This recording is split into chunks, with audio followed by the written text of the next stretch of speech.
कहते हैं उस समय, देखिए इस दिन रामेश्वरम की स्थापना हुई, जानिए इसका महत्व जानिए तो बात समझ में आएगी।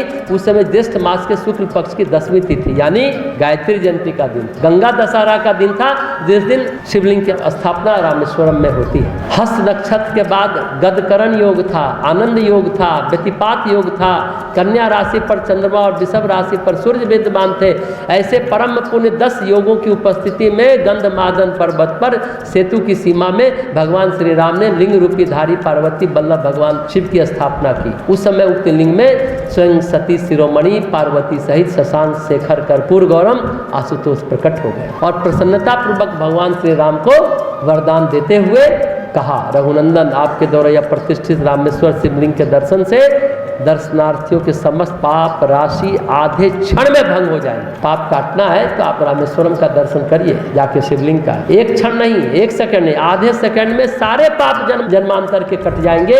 ऐसा भगवान शिव ने भगवान राम को कहा। फिर भगवान शंकर अंतर्ध्यान हो गए।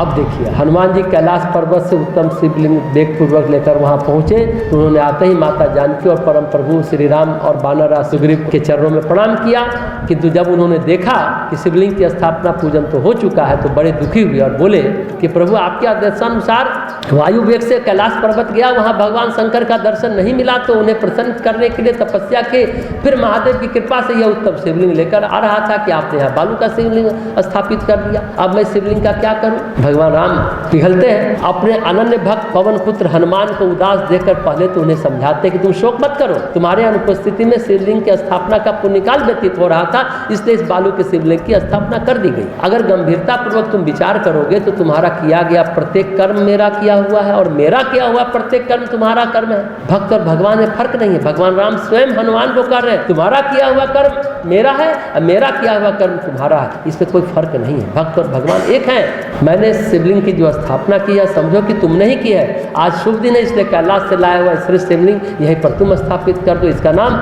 हनुमतेश्वर होगा। तुम्हारे ही नाम से यह शिवलिंग त्रिलोक में विख्यात होगा। और अब हनुमान जी क्या कह रहे हैं इसको भी समझिए, तरीका वहां रामेश्वरम के पूजन विधि को समझे। पहले हनुमतेश्वर का दर्शन करके फिर रामेश्वरम का दर्शन होगा।